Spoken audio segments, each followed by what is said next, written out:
Următoarea întrebare are de-a face cu subiectul rugăciunii. De ce nu răspunde Dumnezeu la rugăciunile noastre, chiar dacă sunt după voia Lui? According to God's will.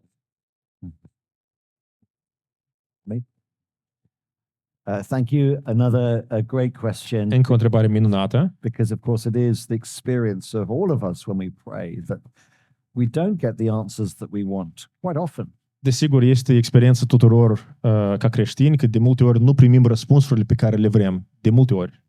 I think if we are praying in God's will, Dacă ne rugăm în cadrul voii lui Dumnezeu, He will answer our prayers, El ne va răspunde, but He may not answer in the way that we expect dar s-ar putea să nu fie un răspuns în modul în care ne așteptăm. or in the timescale that we expect. Sau în orarul, programul pe care îl așteptăm. Sometimes God answers very promptly. Uneori Dumnezeu răspunde imediat. And if you've ever been one of those people who keeps a prayer diary, Și dacă ești unul din acei oameni care are un jurnal de rugăciune, here are my prayers, here are God's answers. aici scrii partea stângă rugăciunea, partea dreaptă răspunsul. You can leaf back to previous pages and think, that was amazing. De multe ori te uiți înapoi și, în jurnal și îți dai seama, asta e ceva minunat. And sometimes God prays after a considerable time of praying. Alteori Dumnezeu răspunde după o perioadă îndelungată de rugăciune. He wants seemingly to grow us in our dependence on Him, El vrea să ne crească în dependența noastră față de El, to grow us in our patience and our trust. să ne crească în răbdare și încredere. And you see a couple of examples in the teaching in Luke's Gospel, in Luke 11 and Luke 18. În Evanghelia după Luca, în capitolele 11 și 18, vedem câteva exemple ale acestui mod, Where we see that kind of patient prayer modeled and encouraged. în care vedem modele și o încurajare pentru acest fel de rugăciune cu răbdare. Sometimes we won't see the answers to our prayers even in our lifetime. Uneori nu vom vedea răspunsul la rugăciunile noastre, poate în toată perioada vieții noastre. So it may be that when you pray for your aunt to be healed of cancer, Poate te rogi ca mătușa ta să fie vindecată de cancer it happens dramatically. și poate are loc într-un mod dramatic. It may be that you need to keep praying for a long time, and actually God might work through those drugs or through other means, through the radiotherapy, the chemotherapy, but eventually He may answer in a equally wonderful way, but less dramatic way. Alteori durează un tratament îndelungat prin care Dumnezeu va lucra ca să răspundă la acea rugăciune, But it may be that she may not be healed until the new creation. sau She s-ar may putea ca die. vindecarea ei să nu aibă loc până la noua creație și lumea nouă pe care o va aduce Hristos. So our expectations of timescales and manners may need to be adjusted. De aceea, așteptările noastre cu privire la orarul pe care răspunde Dumnezeu la rugăciunile noastre, posibil trebuie ajustate. But I think we can pray with confidence. Dar cred că putem să ne rugăm cu încredere. And if you look around and talk to Christian people, you Should- can find even more encouragement in the way that God has worked in lives in ways that they have seen. Și dacă te uiți în jur la oamenii creștini, vei vedea moduri minunate în care Dumnezeu a răspuns la rugăciunile lor și lucrează în viețile lor. Mhm.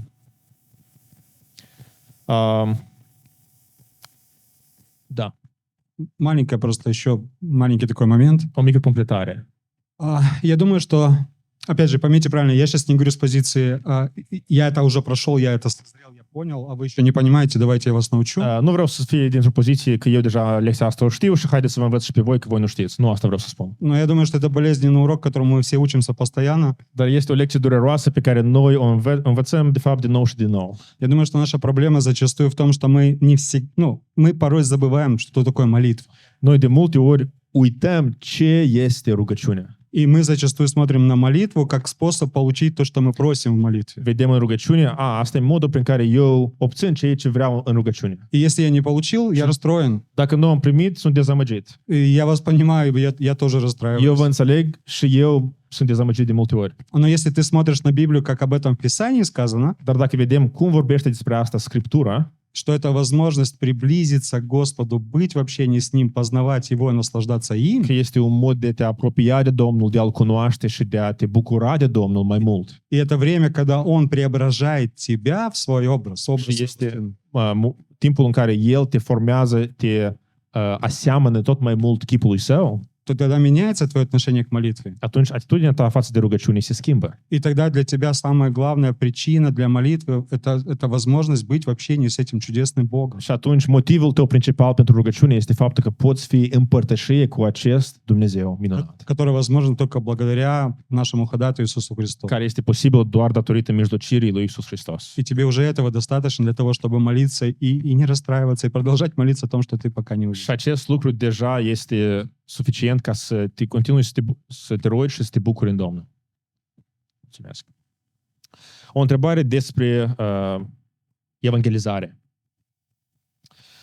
Cum pot fi mai curajos și mai puțin fricos în împărtășirea Evangheliei cu alții când vorbesc cu alții despre Domnul?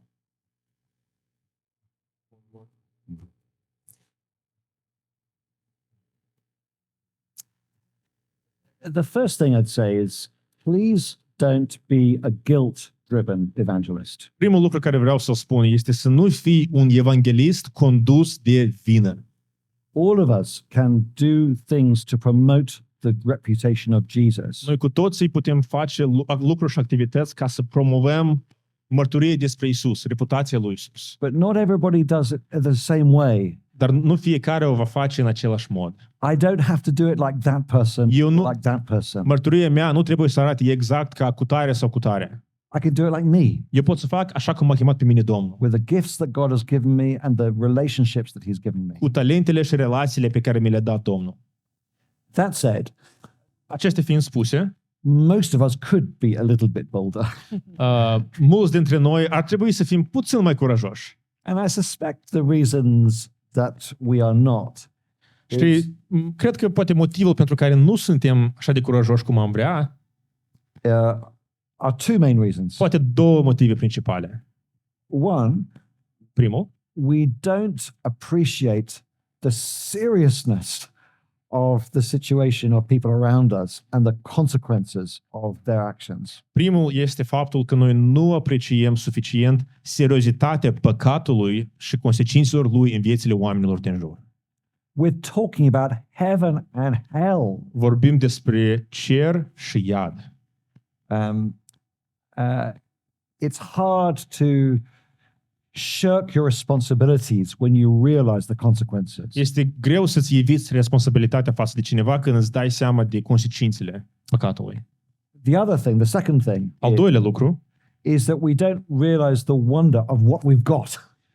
noi nu apreciem suficient lucrul minunat care ne-a fost încredințat. Let's do a thought experiment. Haideți să facem un experiment mental. Imagine that a group of us from this room Imaginăm că o parte din noi aici în încăpere were sent over to a remote tribe in Papua New Guinea sunt trimiși în Papua New Guinea undeva during COVID în timpul COVID-ului with a set of vaccines cu un set de vaccini. because everybody in that tribe was dying. Pentru că toți mor de COVID acolo. And the only way they could live is by the vaccine. Și singurul mod în care ar putea fi salvați ar fi prin acest vaccin. Now imagine that you got to your remote tribe Închipuiți că tu ajungi acolo la acest trib undeva îndepărtat and you thought, oh, what a lovely place. și te gândești ce loc minunat aici pentru trai.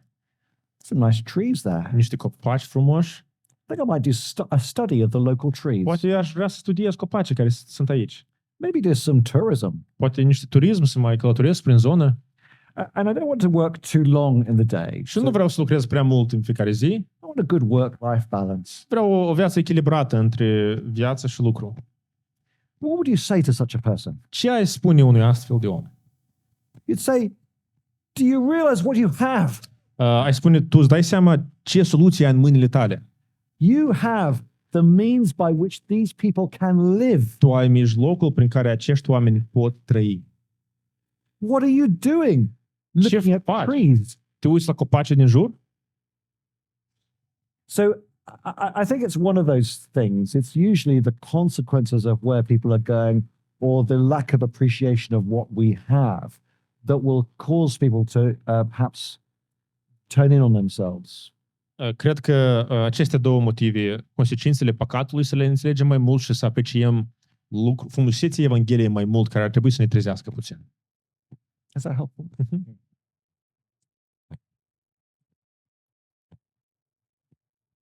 Poți vorbi în română. Aș spune că de multe ori puțin apreciem viitorul luminos a împărăției lui Dumnezeu în contrast cu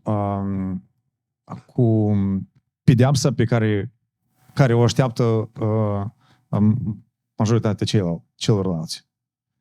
Să privim și să înțelegem tot mai mult viitorul, creația nouă în împărăția lui Dumnezeu și frumusețea viitorului cu Dumnezeu în Iisus Hristos și aprecierea acestor adevăruri ar trebui să ne motiveze.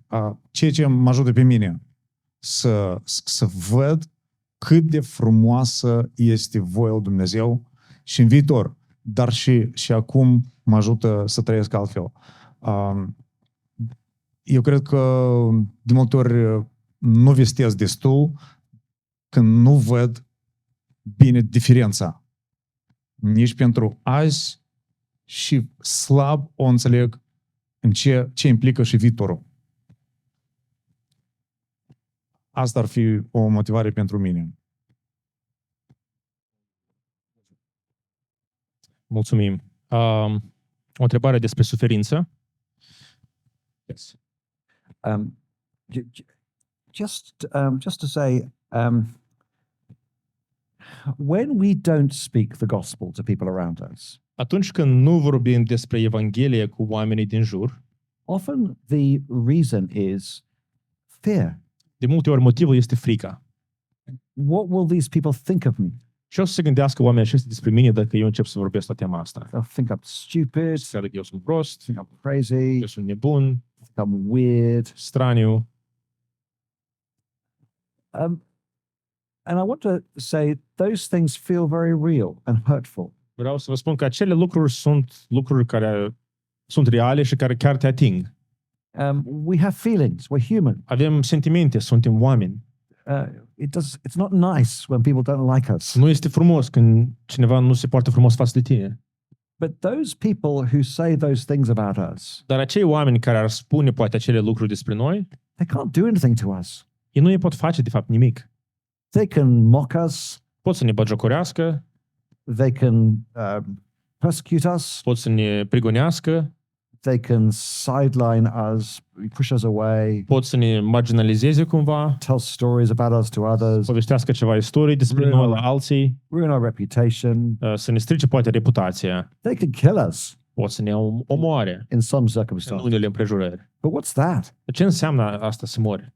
Death is nothing to us. Pentru noi moartea nu este nimic. They can't do anything to us. Nu pot face nimic semnificativ față de noi. And if we really believe that, if we're convinced that we are safe and what Jesus thinks of me is the only thing that matters, Dacă chiar suntem convinși de faptul că noi suntem în siguranță și ceea ce contează cel mai mult este ce crede Domnul Isus, that releases me to speak without fear of the consequences of people misunderstanding or persecuting me. asta mă eliberează să vorbesc fără frică despre consecințele, fără să mă tem de consecințele discuției despre Dumnezeu și Evanghelie.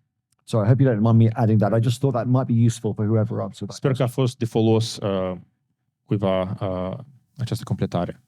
O întrebare despre suferință.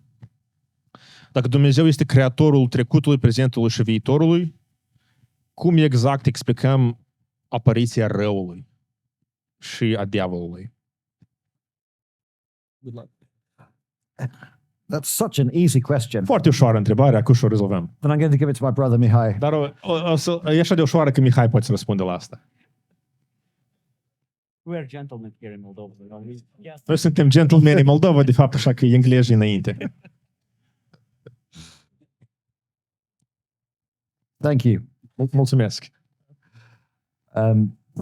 These are questions that we can find pieces of the answers to, but we cannot find the whole answer. Acestea sunt întrebări la care avem răspunsuri parțiale sau părți ale răspunsului, dar răspunsul întreg, definitiv, complet, nu-l avem. Why did God put the serpent in the garden? De ce a pus Dumnezeu șarpele în grădină?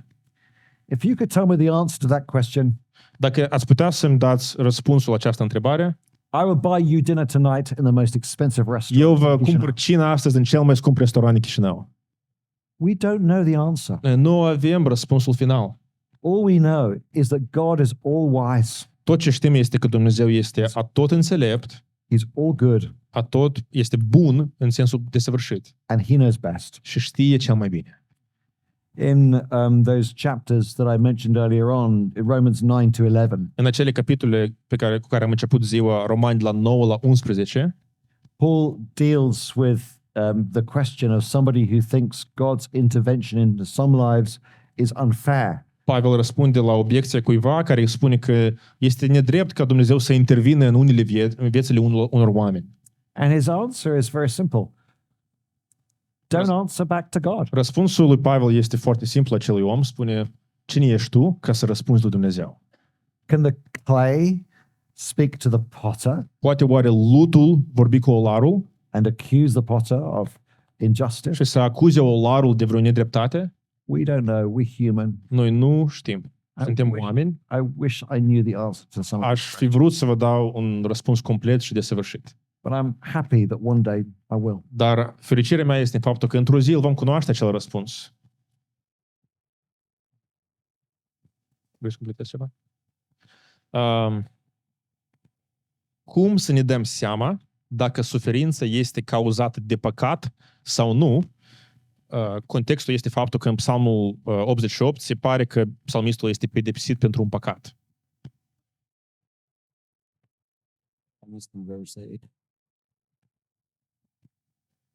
Deci cum ne dăm seama dacă suferința este cauzată de păcat, presupun păcatul propriu sau nu?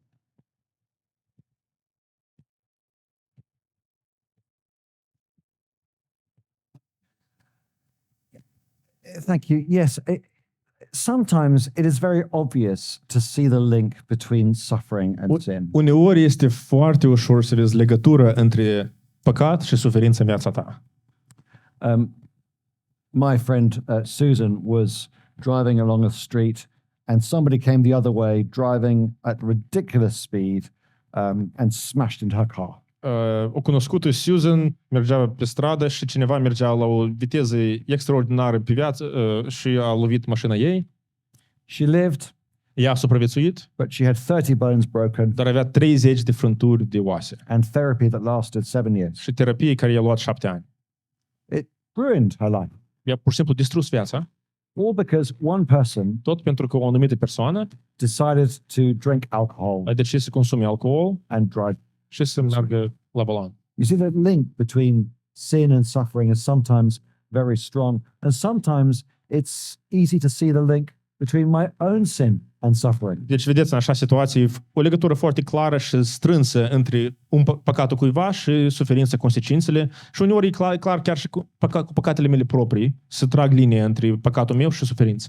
I don't know what happened to that drunk driver, Nu știu ce s-a întâmplat cu acel șofer băut, but if he had a similar thing, you could see, well, he brought it on himself. dar dacă s-a întâmplat ceva asemănător cu el, puteți să vă imaginați, dar îi pot spune, tu ți-ai făcut asta cu mâna ta. But on another level, we've all brought suffering on ourselves. La un alt nivel, totuși, noi cu toții am adus suferința asupra noastră. We are part of a humanity Noi suntem parte a rasei umane, which is captained by Adam. care, which is? Adam is our captain. Care capitanul nostru, capul nostru, reprezentantul nostru este Adam. And we therefore share the responsibility for his sin even before we personally copied it. Pentru că, și de aceea și noi purtăm o parte din responsabilitate în păcatul lui, chiar dacă noi încă nu am reușit să-l copiem, înainte ca să-l copiem, să imităm pe Adam. Both are true. He represents us, Ambele lucruri sunt adevărate. El este reprezentantul nostru but we copied him. și noi l-am imitat, am repetat după el. And it's helpful to us to train ourselves to think corporately. Și este de folos pentru noi să ne învățăm să gândim într-un mod corporativ sau într-un mod de adunare uniți în Adam. Because everything in our world around us is training us to think individually. Pentru că toate lucrurile în jurul nostru ne învață să gândim doar într-un mod individual. But we're part of a team. Dar noi suntem parte a unei echipe.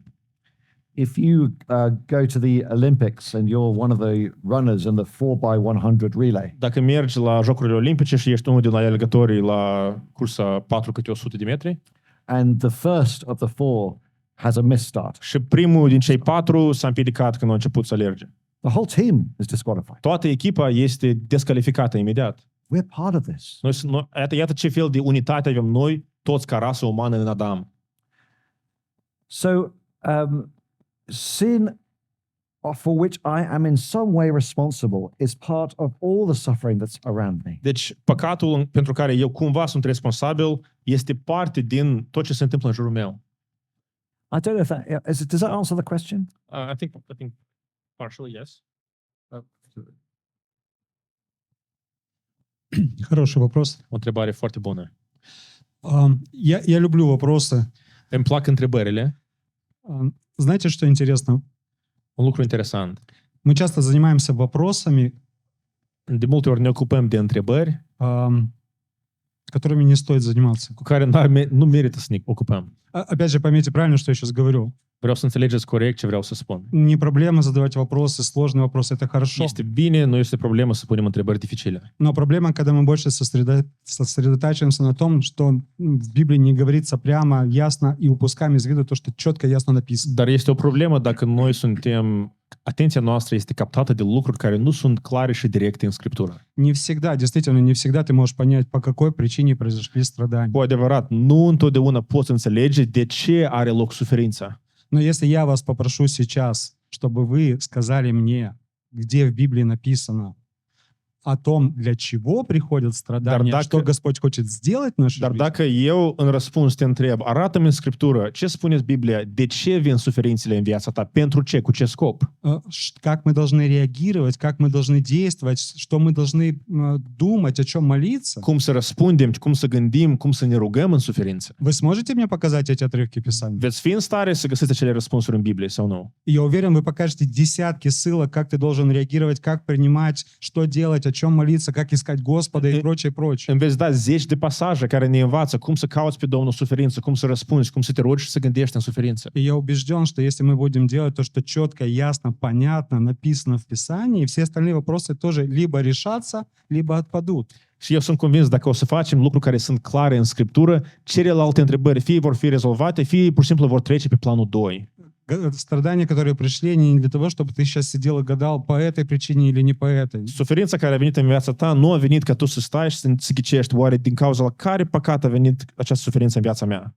Я думаю, что это то, что приходит для того, чтобы ты приблизился к Господу, искал Его, исповедал грех, исповедал свою нужду, зависимость в Нем. A venit în viața ta ca tu să-L cauți pe Domnul, să-ți mărturisești păcatul și ca să dedici viața Domnului în toate. И видел это в контексте всего, что говорит Писание, кем является Господь. Și să vezi asta în contextul întregii Scripturi, a cine este Domnul. Что Он тот, который берет и преображает тебя в образ своего Сына. El este Cel care te face să fii tot mai mult asemenea Fiului Său. И ты не спрашиваешь, из-за чего произошло, Și tu nu te întrebi de ce cu tare lucru. но ты просишь, молишься, Господи, помоги мне пройти достойно через этого, искать Тебя, чтобы Ты преображал меня. Dar în primul rând te rogi, Doamne, ajută-mă ca eu să trec prin această suferință așa ca să ies mai asemenea cu Hristos. Книга Иова одна из самых удивительных книг. Kniga lui Iov este una din cele mai minunate cărți. И все обвиняли это из-за твоего греха. Toți spuneau, Iov, asta din cauza păcatului tău, tu ești de vină, tu ești vinovat. Иов был уверен, что нет. Iov era încrezut că nu era vina lui. По ходу разговора у Иова появляется много вопросов и претензий. În discuții, Iov are multe întrebări și pretenzii la Domnul. Но потом, когда Господь обращается непосредственно к Иову, вопросы уходят. Când Dumnezeu vorbește cu Iov la sfârșitul cărții, întrebările lui Iov dispar. И Иов в смирении сокрушается перед Господом, принимает волю Божию и в его суверенности находит свое исцеление. Iov își găsește vindecarea și se smerește înainte suveranității lui Dumnezeu.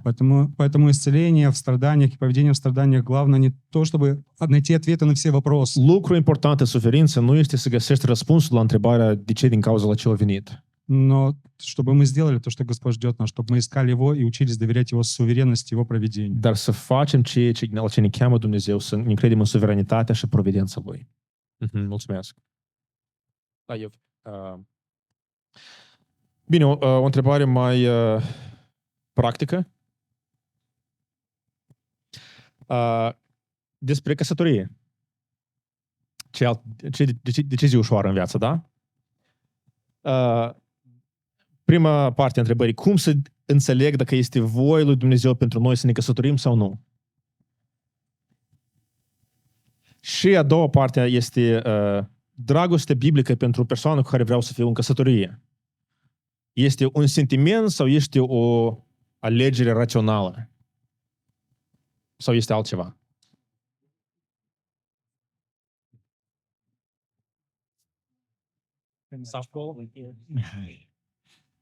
Come closer. Vă rog, apropiați-vă mai aproape. Acum vreau să vă spun ceva. I know we're laughing, but I know that some of these questions come from a place of pain. Noi zâmbim, dar sunt sigur că multe din aceste întrebări vin din locuri de durere. And it's hard sometimes. Și este greu de multe ori. I'm a pastor. Eu sunt pastor, Many people in my church who would love to be married and aren't. am mulți oameni în biserica mea care ar vrea să fie căsătoriți și nu sunt. Although, sorry, is this being recorded? Da. Noi nu o să trimitem înregistrarea asta la biserica lui. I won't say what I was going to say, just in case. How to decide whether it's right for me to get married? Do you know what? Cum să decid dacă e corect pentru mine să mă căsătoresc? I don't think it's that hard. Sincer, eu nu cred că e așa de greu. Generally speaking, decision making about getting married involves two things: Luarea de decizii în privința căsătoriei implică două lucruri. desire Dorința and opportunity. și posibilitatea. Do I want to get married? Vreau să mă căsătoresc? Is there somebody to get married to Este cineva cu care aș putea să mă căsătoresc? that I want to get married to? Și ar vrea să mă căsătoresc cu acea persoană. And it's not much harder than that. Nu e tare greu, ci întrebări foarte simple. Now, I know I'm No. simplifying, Eu simplific și glumesc. but I do think God's guidance to us does take those forms generally. Dar cred că da, conducerea lui Dumnezeu în viața noastră vine prin aceste întrebări, prin aceste discuții. Singleness is sometimes of choice and sometimes not of choice. Starea de necăsătorit uneori este prin alegere, uneori este nu prin alegerea noastră, nu din voia noastră. But I think when Paul talks about singleness and marriage as gifts in the beginning of 1 Corinthians 7, În 1 Corinteni 7, când Pavel vorbește despre starea de necăsătorit și căsătorie ca daruri, I don't think he's asking us to turn inwards and understand, do I have the gift of singleness? nu cred că el ne cheamă ca noi să ne cercetăm undeva pe interior, să aflăm dacă eu am darul să fiu necăsătorit. I'd want us, if you want to know whether you have the gift of singleness or marriage, my suggestion to you, well, in my culture anyway, is to look at your fourth finger. Dacă vrei să știi care e darul lui Dumnezeu pentru momentul acesta în viața ta, uite la a patrulea deget de pe mâna ta stângă.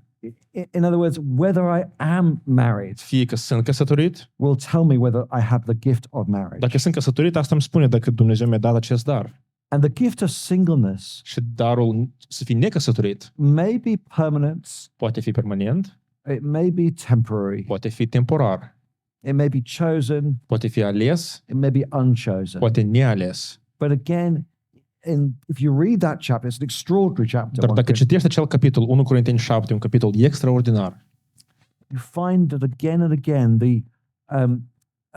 the weight of Paul's advice vei găsi că din nou și din nou greutatea sfatului lui Pavel is to do the best with what you've got. este să faci cel mai profitabil lucru cu ceea ce ai. Enjoy what you've got. Bucură-te de ceea ce ai, Find contentment in what you've fii got. mulțumit cu ceea ce ai. Don't make changing your status the most important thing in life. Nu face din schimbarea acestui statut de căsătorit necăsătorit cel mai important lucru în viața ta. Make Jesus the most important thing. Fă din Domnul Isus cel mai important lucru în viața ta. And ironically, Și într-un mod ironic, when you make Jesus the most important thing in your life, când îl faci pe Domnul Isus cel mai important lucru în often viața ta, you become the more attractive for it, atunci de multe ori devii o variantă mai atractivă pentru căsătorie, which could change the equation altogether. care poate să schimbe ecuația în totalitate. I think I better say no more because I'll have things thrown at me. Am să mă opresc înainte ca să aruncați cu ceva în mine, bine?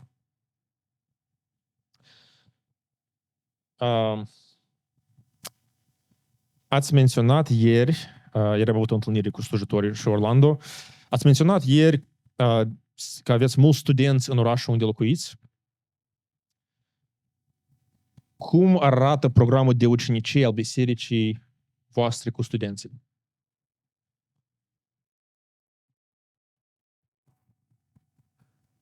Thank you. It's true. We have many students in Southampton, Avem foarte mulți studenți în Southampton and many of them join with us at church. și mulți dintre ei se alătură nouă la biserică. We have maybe 100 students as part of the church family. În familia noastră bisericească avem poate 100 de studenți. And we see those students as part of our stewardship responsibility at Și church. noi considerăm acei studenți ca parte din ceea ce ne-a fost încredințat de Domnul ca să fim credincioși cu acest lucru în biserica noastră.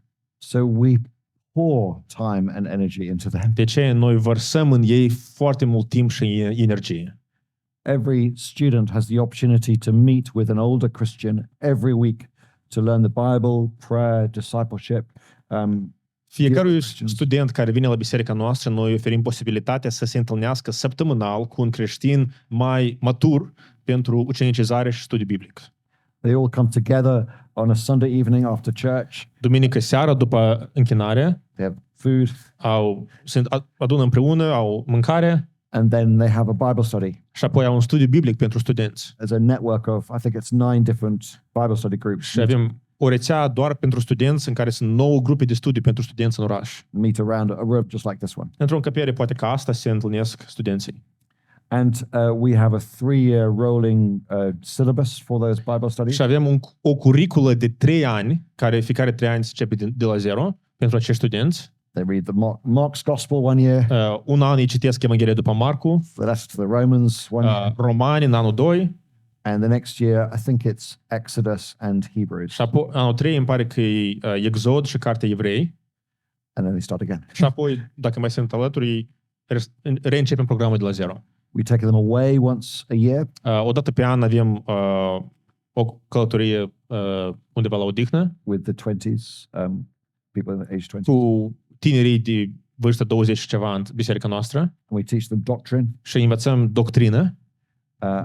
We also have weeks in the year just devoted to the students. Avem anumite săptămâni în timpul anului care sunt dedicate anume studenților. 2 intensive weeks, 2 săptămâni intensive which have other things, church history, Bible, care au altfel de lecții din istoria bisericii, lecții din Biblie și așa mai departe. how to evangelize, how the Bible fits together. Cum să evangelizezi, cum să legi toate aceste lucruri împreună și așa mai departe.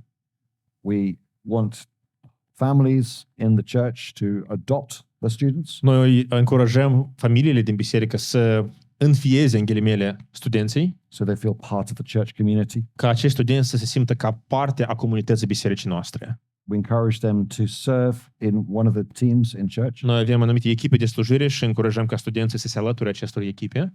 the music, the Echipe tech, de muzică, tehnologie și așa mai departe. looking after the children, serving coffee, Aibă grijă de copii, să servească cafea and other things. și alte lucruri.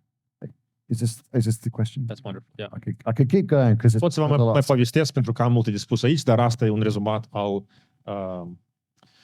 slujirii noastre cu studenții. Încă o întrebare despre suveranitatea lui Dumnezeu. Ce sfaturi aveți pentru explicarea suveranității lui Dumnezeu copiilor? I love Îmi place această întrebare. Ce întrebare minunată. I think that we can get ourselves into all sort of twists and troubles. Eu cred că noi putem să ne îndoiem prea mult, să ne complicăm prea mult când vine vorba la de copii. I think children have less trouble with the sovereignty of God than adults. Eu cred că copiilor le este mult mai ușor acest subiect decât nouă. And it's our responsibility to teach them. Și este responsabilitatea noastră să îi învățăm. We love teaching children through song. Ne place foarte mult să învățăm pe copii prin cântare. Who's the king of the jungle? Cine este împăratul junglei? Do you know that song? Știți cântecul acesta? Things like that. There are lots of good songs that actually for children that teach the sovereignty of God very wonderfully. Sunt multe cântece pentru copii care învață despre suveranitatea lui Dumnezeu într-un mod minunat. But there are lots of ways to enter a child's world Dar sunt multe moduri de a intra în lumea unui copil with the sovereignty of God. Cu suveranitatea lui Dumnezeu. I remember this is a different thing. I remember teaching my son about the cross. Îmi amintesc, învățam pe fiul meu despre crucea Domnului Isus. And in our house, sometimes if you did something wrong, you had to go and sit on a step in the house. Și în casa noastră, dacă ai făcut ceva greșit, trebuia să mergi să stai pe niște scări. And one time, I went and sat on the step Și instead. într-o anumită zi, eu m-am dus, m-am așezat acolo pe scară. I wanted to teach substitutionary Și atonement. am vrut să-l învăț ce este ispășirea înlocuitoare. So you can do normal things with children to teach them different things. Sunt lucruri normale pe care le poți face cu copiii ca să-i ajuți să înveți diferite lucruri. When I was teaching my son about the sovereignty of God, Când învățam pe fiul meu despre suveranitatea lui Dumnezeu, I mowed the lawn with him. eu am tăiat iarba împreună cu el. He had this plastic lawnmower, El avea o mașină de tăiat iarba, de tuns iarba, așa mică plastică. and I had my real lawnmower. Și eu aveam mașina mea de tuns iarba adevărată. And we did it together. Și noi am făcut-o împreună. I think my lawnmower was a bit more effective than Eu his. cred că mașina mea era puțin mai eficientă decât mașina lui cu tunderea ierbii. But he was part of the operation. Dar era și el parte din procesul în care eu tundeam iarba. And I was able to say, this is like God. Și eu am spus, uite, asta e ca și noi cu Dumnezeu. And the way he includes us in his plan. Și modul în care El ne include în planurile sale. It's very simple. Este un lucru foarte simplu. It's good for a 7-year-old, E bine pentru un copil de vârstă 7. not for a Nu 27-year-old. pentru cineva care are 27. But there are things. If you're on a boat, so I come from did I say I come from a port city? Deci orașul meu e un port și de aceea ilustrațiile mele au de face cu bărci. All the great cruise liners of the world go to Southampton. Toate croazierele trec prin orașul meu Southampton. It's the cruise Capitala lumii când merge vorba de călătorii de pe cruise. it's the capital of England for that. Pentru așa întrebări, orașul nostru e primul lume. Actually, Titanic was one of those. De fapt, Titanicul tot de la noi s-a pornit. That wasn't so good, Dar nu era o istorie foarte bună acolo. but still, Dar oricum, tot de la noi. if you're on one of those cruise liners, Dacă ești pe una din acele nave, take a walk with your child around the cruise line. te urci și îi arăți în prejur această navă. Sometimes you might be walking in the same direction that the boat is going. Și uneori poate mergi în aceeași direcție în care merge și nava. Sometimes you're walking the other direction. Dar uneori mergi în direcția opusă, da? Nava merge spre nord, dar tu mergi pe jos spre sud, tot pe navă. But either way, you are being steered, Dar așa sau altfel, tu ești dus într-o anumită direcție. and you will get there. Și vei ajunge la destinație, nu contează în ce direcție mergi. These are simple things. Sunt niște ilustrații simple pentru copii. You who teach children regularly, Voi cei care vă ocupați copii des, we should pass the trebuie să vă microphone. dăm vouă Da. microfonul, că voi poate știți mai bine.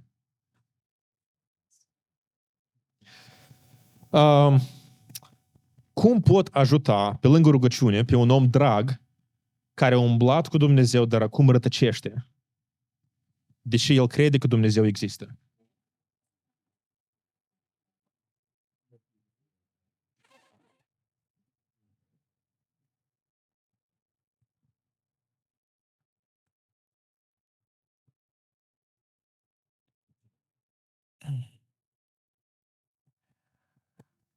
Oh, this is painful, isn't it?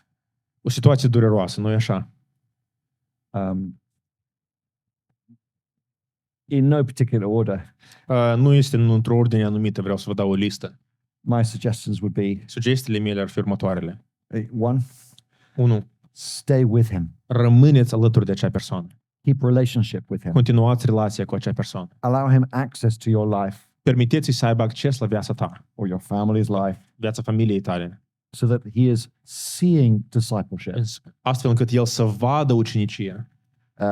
And it may be that is the most effective way of drawing him back. Și poate acesta ar fi unul din cele mai eficiente moduri de a-l chema înapoi. 2, 2.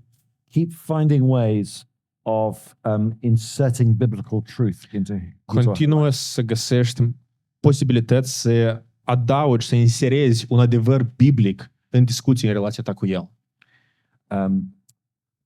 If they are around at your house for dinner Dacă ei sunt în casa ta pentru cină, and you give thanks before you tu eat, mulțumești Domnului înainte de mâncare, make sure there's plenty of biblical truth in your thanks prayer. asigură-te că în rugăciunea ta vorbești despre multe adevăruri din Scriptură. If there are people that you know they respect, Dacă sunt oameni care știi că el sau ea îi respectă, do all you can to grease the wheels of those friendships. fă tot ce poți ca să facilitezi acele prietenii. But otherwise, there's very little you can do. Dar, în mod literal, e foarte puțin ce poți face. But do use the resources of the church. Dar folosește resursele bisericii. It's not just about you. Nu e doar despre tine individual. And one of those lovely, one of my favorite verses about evangelism Unul dintre versetele mele preferate cu privire la evangelizare in the whole Bible în întreaga Biblie is Philippians 1, 27 and 28, este Filipeni 1, 27 cu 28, where Paul says, contend as one for the faith of the în gospel. care Pavel spune să luptați ca unul, să stați într-un duh, da? Sau ca unul pentru credința Evangheliei. Christians can hunt in packs. Creștinii pot merge la vânătoare în grupuri We can contribute different things into the lives of different people. și putem contribui lucruri diferite în viața anumitor oameni. And if this person comes from a church background, Și dacă această persoană vine dintr-un trecut legat de biserică, they're likely to still have warm relationships with a number of people. posibil că ei continuă să mai aibă anumite relații calde, poate, cu cineva din biserică. Share the task. Și dorința noastră este să purtăm această greutate împreună alături de alții. Eu aș adăuga să te păzești, să fii condus de emoțiile tale în așa situație, când îți este greu și dureros să vezi lucrul acesta în cel apropiat, sau prieten, sau rudă, sau membru al familiei. Este o ispită ca durerea aceasta să se manifeste prin faptul că emoțiile tale vor prelua controlul asupra ta. Rămâi cu încredere în Dumnezeu și păstrează calmul și balanța în viața ta. Aceasta presupune nu te rupe să iei decizii care rup sau răstoarnă mersul liniștit al vieții tale. Și nu te grăbi cu unii pași negândiți care vor răspunde persoanei respective cum a procedat ea față de tine, posibil, și tu tot așa procedezi. De exemplu, dacă această persoană de multe ori vrea să rupă relațiile cu tine, la aceasta se ajunge dacă cineva se depărtează de Domnul. Tu nu fă acest lucru. Încrede-te în Domnul și privește la lucrarea lui Dumnezeu în distanță lungă. Nu aștepta răspuns sau schimbare imediată. fii cu răbdare, crede în Dumnezeu și, da, și evită să fii condus de emoțiile tale acum.